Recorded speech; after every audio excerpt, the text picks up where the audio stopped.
So hey guys, what's up? In this video, I'm gonna give you the two code to check the Galaxy A06 device is real or not. So guys, we have a two codes.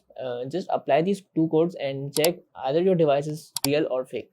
So first of all, guys, just go to dialer, start dialing star hash 06 hash.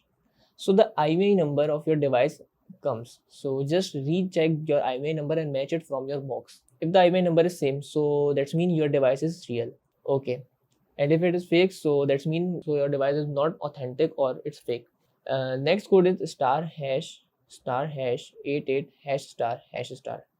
So guys, this one is a code, by the way, to check your device sensors, fingerprints, and all the things, hardware and software. If this window appeared, that's mean your device is real and the code will be applied only in Samsung devices.